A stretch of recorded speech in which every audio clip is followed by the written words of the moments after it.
Hey everyone, welcome back to Absolute PlayStation Esteemed Gamers. The three men with the worst cameras are on the set today. Benny, Coda, and Houston. We don't know what lights are. What's lights? Natural light? No. Low, dim, blue hue lights? Yeah, Coda's got you. And Houston, I don't know, but there's a shadow monster creeping up on your back. Yeah. You get used to him. He's pretty friendly once you talk to him, but he had a rough life, let me tell you. All right, so today we're going to talk live service games, the good, the bad, the ugly. All right?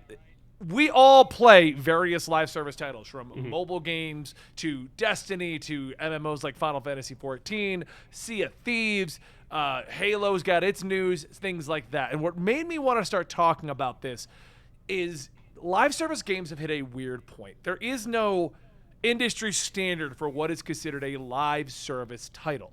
And by this, I mean Sea of Thieves comes out when it feels like coming out with a massive story, super intense, and it drops it and enjoy the weekly events until it's done.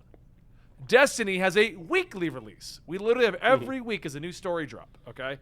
Final Fantasy XIV, every, 3 months we get something kind of drops? Yeah. It's about around there, yeah. Fortnite is literally daily. The store will change. There's also a thing of, like, pretty much every game that has been coming out, like, within the past, 5 years or something, is a live service game to some extent. With, like, an online marketplace that you can buy things from, or a DLC packages, yeah. Like, I loved Borderlands 3 said that it wouldn't be a live service, and it's had DLC packages, events drop in the game, and I'm like, you literally just did a live service game without saying live service. That's what you did. Right, because they're trying to avoid that term, because everyone looks at the term like, oh, that's a half-finished game, and they're like, no, it's not a half-finished game. Wait, what are you talking about? But what got me thinking about this is two core events that have happened recently, okay? Halo announced that it will not have co-op at launch, and it will be a Season 2 drop, and Forge will be a Season 3 drop. What do you think about that, Huey? I mean, that's literally them saying, yeah, so remember when we announced this? It wasn't even close to done. Right. We should not have told you guys about this game yet. Just saying. But we said holiday 2021, so we're going to take out everything you guys love about Halo. And it's now in seasons. Yeah. In my opinion, when you say the good, the bad, the ugly, Halo right there, that's the ugly. Well, it is, because they're literally releasing an unfinished game. They're saying they are, but yep. it goes in the other direction too, because now live service games have become the norm. Everyone expects. I love people who are like, oh, I don't like live service games. I just like when games give me DLCs and weekly quests and things to do. And I'm like, it's a live service game. Definition of live service. That's exactly what live service is. Well, things like what's happening with Halo just makes me think back to whenever DLC was the big talking point about how games are bad. Back with, like, Mass Effect 3 having literally the Promethean mission as a part of the disc that you could not play because it was DLC. I have right now on Valhalla, I have missions on my roster, Assassin's Creed Valhalla, that I have had since launch that are apparently part of the live service package. Like, Houston doesn't have them on his game. I didn't even know that they were a part of that. Yeah, like Valhalla does it right. They released a 140-hour video game, and they're still adding stuff to it. Oh, there's so much to do. To me, that's a lot of content. They don't need the live service, but they gave it to you. And they've got costumes that rotate. They've got quests weekly that you could do. See, so Valhalla is an example of what I'm finding weird about the live service. We're getting to the point where single-player games just officially do not end. Cyberpunk was supposed to basically never end, and then it tanked, and it just said, how fast can we get away from this? And then it ended very quickly. I think we're in a complete state. I'll re-release the game, and we're going to call it good. But another example is Genshin. Genshin's a single-player title, basically. So is Honkai. We all play Honkai. Both of those are from the same company. Both have the same model. It's basically single-player. Here's a thing you can do with your buddies.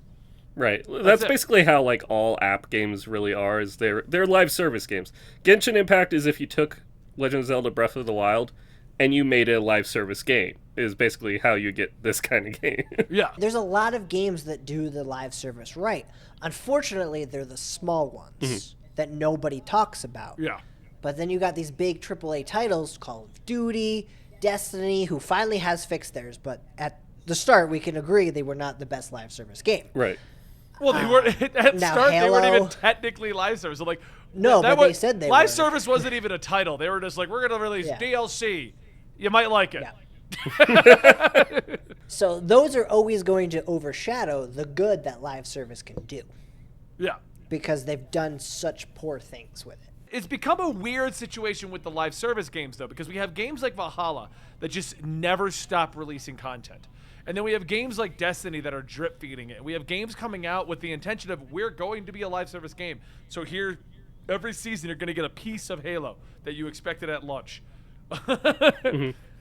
It's just become weird because we're still in a society that doesn't like live service games in theory, but for everybody that complains about them, I know 5 people that play them. Like, Right. I love the games that I enjoy never ending, like Avengers, because then you have a game like Avengers that can come out and fix itself. Like, it's kind of playable now, you know? Looking at how Assassin's Creed became a live service game, it really kind of started with Odyssey, really. Do you think that that's the right way how you do, like, you convert your game into a live service game, is you release versions of your game kind of leading into it? Because they went from Odyssey to Valhalla, which is really a live service game, to now this MMO kind of, like, Well- fully online kind of, like, game. The one they're making next, yeah. They started with Origins, actually. Origins had weekly releases for the first 6 months until all the gods came out and you could kill them all. And then they just cycle that. It's still actually on cycle. If you go back to Origins, it's still happening, but it's on cycle now. Odyssey tried a planned out year. That was the first one that tried that. And Valhalla continued that plan, but they've already announced they're doing a season 2 of it. So we're going to continue with the Valhalla plan. I don't know. It's so weird because like I'm the kind of gamer that I used to enjoy games where I would play the game, I'd beat the game's done, and I go, Huey, that was a great game. I beat it, you should try it out. And that's it. God of War was a recent example of that. I just played Scarlet Nexus, another great example. But on the flip side, I'm back on Valhalla right now, playing it, going, why am I here? I already beat this. Like, but now I can do this river raid thing on repeat. I can go recruit people in Paris, and I can do all these other crazy things that I couldn't do before. I feel torn as a gamer when it comes to live service, which is why I brought up this discussion. Because on one hand, I want the game to end. Because that means that the developer will go make the next game. Like, Right. Just give me Valhalla. Give me a 140-hour Viking action RPG. I'm good. Thank you. I'm gonna be honest, they went above and beyond the $60 price tag. I don't mind But buying then- the Ultimate Edition with that one. Oh no, not at all, because it's worth the $100. I think what the Ultimate Edition is, because you get all of the DLC, plus they haven't stopped since the game came out. They That is still an have- interesting point, that a lot of these live service games are being charged as much as what a complete game, like, say, Spider-Man, costs. Right.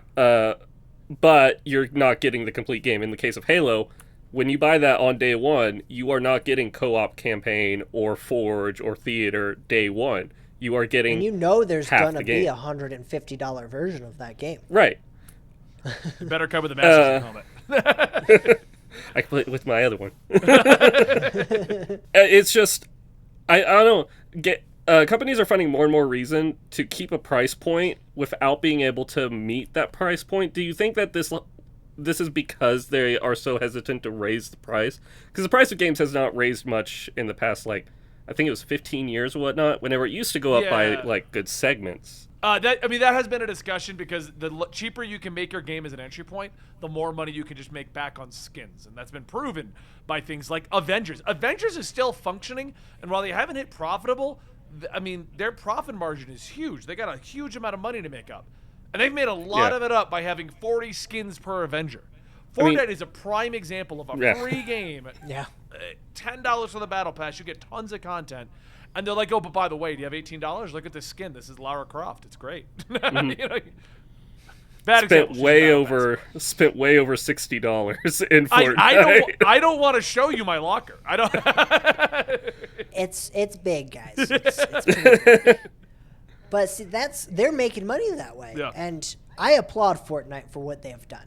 They went from what was probably going to be a flop with their Save the World mode, and turned it into the biggest battle royale game of all time. Mm-hmm. Which, I mean, all time is pretty big saying because battle royales just started, but See, now this is the perfect segue because the next thing I wanted to bring up.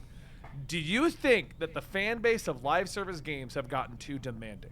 They demand that every title be a live service at this point. So, example, Fortnite Saved the World. If you look back into the original interviews and stuff like that, Fortnite Saved the World basically said that we're gonna release it early access, we're gonna make it free to play when the game comes out, and that is the plan. Live service wasn't in the talks. It was having events here and there and things like that. It was going to be maybe kind of live service, but it wasn't. They shut down Save the World and said it's a complete package, $20 game, it's out. And we're not going to really be working on it anymore. But the fan base is like, oh, why didn't Save the World go live service? It's a completed game. Now, before people go ham in the comments, yes, there's some threads that have not been completed and things like that. But generally, they've said it's a complete title. It has an end boss. It concludes. There's a beginning, middle, and end. It didn't flop. But the fan base wants it to be live service. Do you think we're hitting a crossroads where people are expecting live service when they're not always going to get it? I would say yes, because if you look at Outriders, whenever it came out, that game, before they even said anything about it, was like, oh, that's just like Destiny. That's going to be a live service game. And it's not. No. And everyone kind of immediately turned away from that game. And that's due to a lot of faults that I personally see in the game. But I had I think a lot of problems. I liked the core of yeah. it, but I had a lot of problems. Yeah, I think a big one is that it's a one and done, and there's nothing really to like go into it if it turns out like there are problems with it. With like live service games, problems you have whenever a game first initially comes out can be easily fixed over the course of the game lasting. Look at what's happened with Destiny recently. Or a lot Avengers, of issues I think, is one of the better examples. Right. Or No Man's Sky. No Man's Sky. I was just going to say No Man's Sky came out, flopped. They're still making content for to this day without charging another dime. Kingdom Hearts 3, Yeah. Kingdom Hearts has never had DLC in its lifetime. 3 comes out, has some DLC in it, and it drastically fixes the game from being like extremely disappointing to a pretty good game by the end of it. That's debatable, but my Sorry, I Keyblade don't wanna play says through the entire otherwise. Frozen. But yeah, no, I just think we're in a weird space at this point. You know, we have very entitled gamers who want everything to be handed to them, and they don't want it to be live service, and they want everything to be unlockables. And then we have other gamers that are like, no, make everything live service. I want it all to continue. A weird example of a pseudo live service: Spider-Man for the PS4 got a remaster, and I just saw a tweet about another patch fixing more stuff and adding more costumes. Like, Really? why are you still? The game is over, guys. I mean, for me, I like to be done with a game. Same. You guys know that because I hardly get on Destiny to play with you guys. Like, you asked me to raid the other day. It's like, guys, I didn't improve my light at all since the first time I beat the raid. In my mind, I'm done with the season. Right, you beat it. Destiny, to me, I beat it once I beat the raid. Avengers, I'm still playing with you guys. I guarantee once I beat some stuff in that, I'm going to feel like I'm done with this game. I want to play something else. I'm kind of at that point myself right now. Like, if people invite me to play Avengers, I'm all for it. But I'm not getting on and being like, everyone, we got a level. Like, yeah. I've got 5 of the Avengers pretty much near cap, and I'm just like, all right, well, if people want to run stuff, I'm here. I don't really feel like leveling the rest of them right now. Interesting train of thought is that you recently mentioned, Benny, that you're feeling burned out from going back and playing Nier to platinum it. Yeah. But you don't feel that way whenever you go back into a live service game. It's because there's always something fresh and new.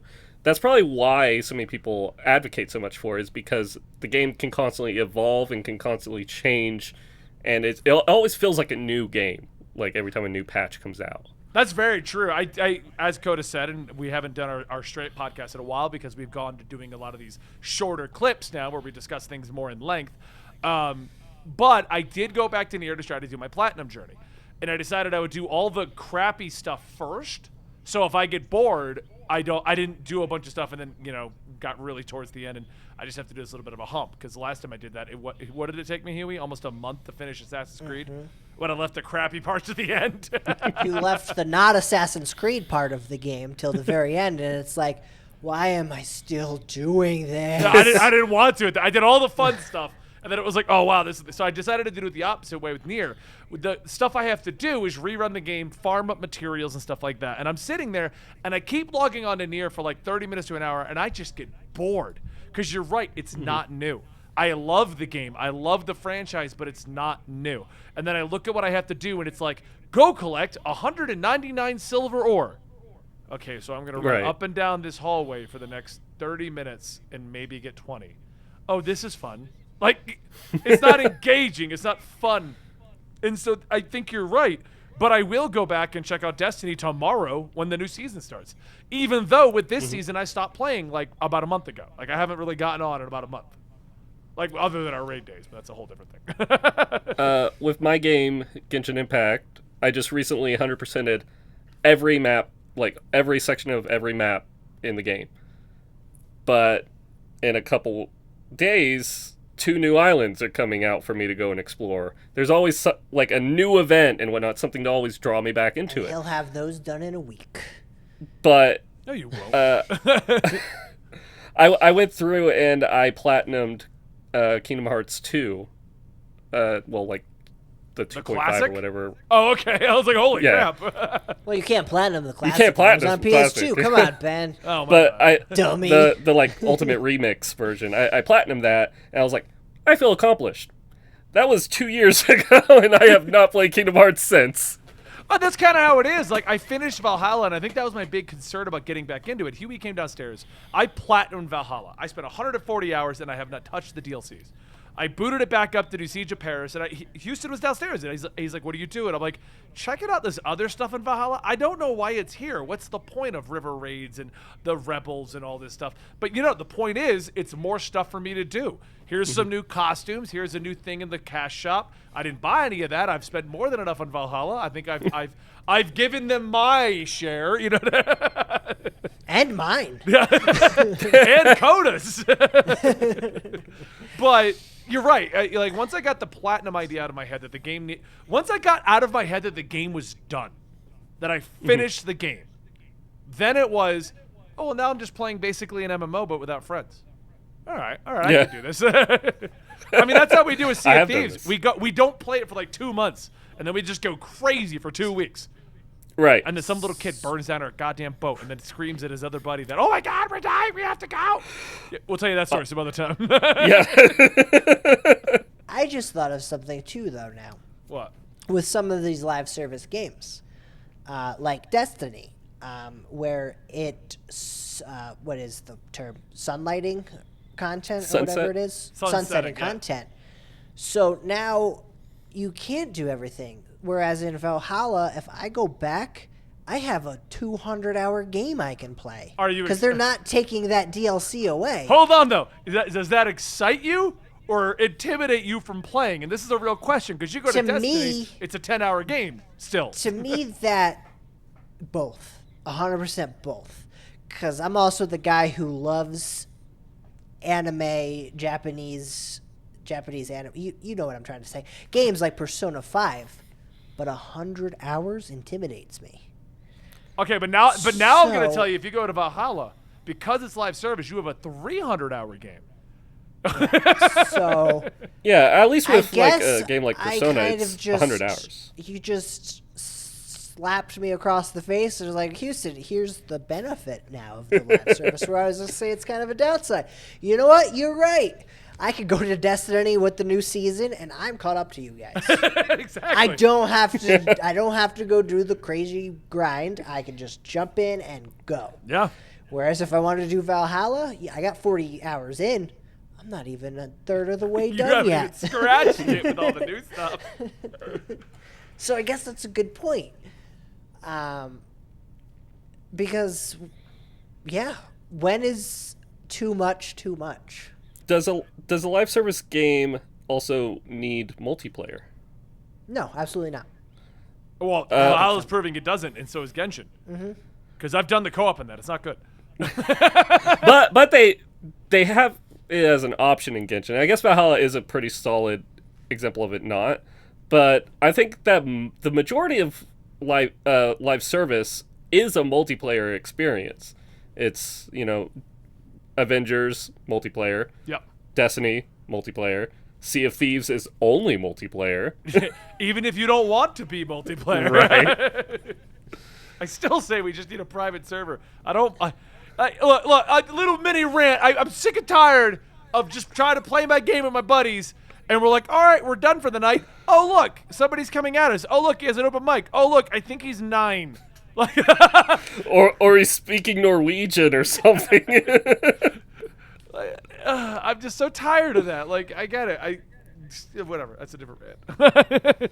So, But to answer your question, no, it doesn't have to be multiplayer. Yes, 90% of them are, but Genshin, Valhalla is proving. I think that proves don't into the need to be. marketing tactic. It's easier to sell something if I've got it. It's easier for you to want to buy the latest character in Honkai if we go into the raid and I've got that character, or the latest gun skin, or the latest Avenger skin. It's easier for you to go, oh, that looks awesome. It's like mental manipulation.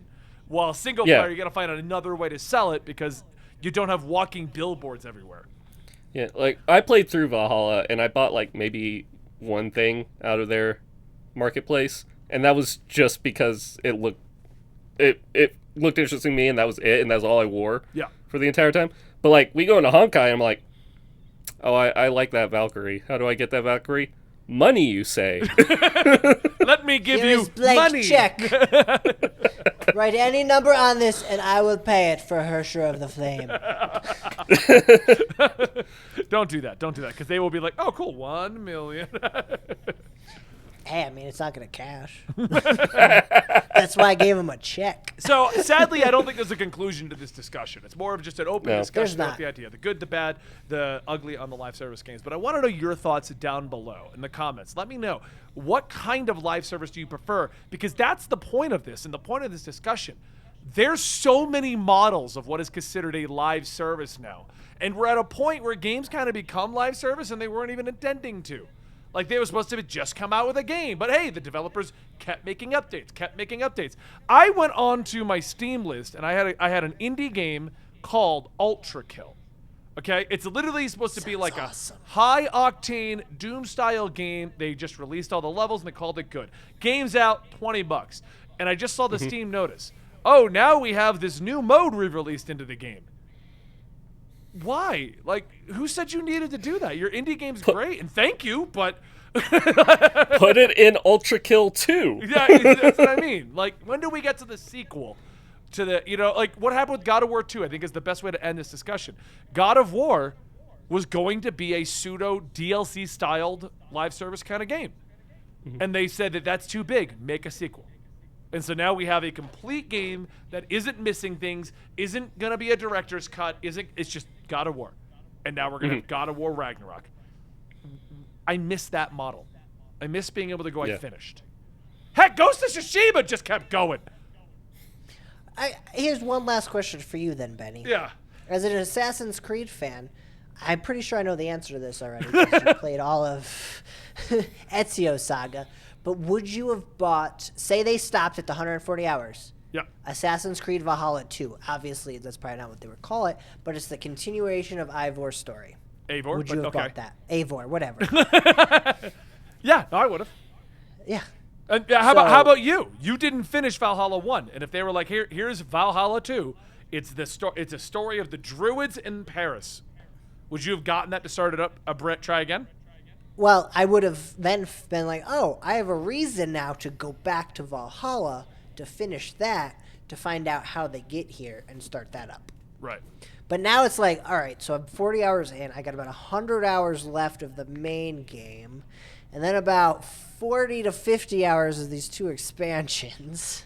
Go back the past, 5 years. Look at the game of the year and tell us down below which ones are live service games. Because I'm thinking, back in my memory, I can't think of a single live service game that has been game of the year in the past 5 years. All right, so I just looked up straight game of the year awards given out, right?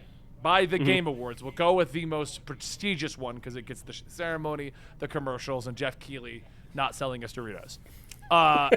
2014, Dragon Age Inquisition. Basing off the concept of DLCs and everything, already a live service, that's easily a live service title using that criteria. 2015, Witcher 3 Wild Hunt. So, Witcher 3 with all of its titles. Okay. 2016, Overwatch. Pure life service. It's still going. 2017, Legend of Zelda Breath of the Wild. If we're quantifying purchasables in DLC as live service, so is that. 2018, God of War. Not a live service by any quantifiable means. 2019, Sekiro Shadows Die Twice. Not a live service game Not by a any live service. There's no DLC. And then 2020, Last of Us Part 2. As far as we know, no, it's got a multiplayer and everything coming out. It's got a multiplayer, yeah. But it won the award not as a live service. Yeah, I mean, now we're splitting hairs, but I'll give it to you. So it looks almost like there's a shift away from the model. I think over the everyone got past- tired of them, but. Yeah. But anyway, guys, thank you for watching this episode of Absolutely PlayStation Esteemed Gamers. I'm Benny. That is Coda. That is Houston. Missing our Dylan is Shank. And don't forget to check back daily for discussions on your favorite video games from our individual experiences all the way to anything else. I don't know where I'm going with this outro. Just All the way to something. follow us on Discord and Twitter. I'll see you guys next time right here.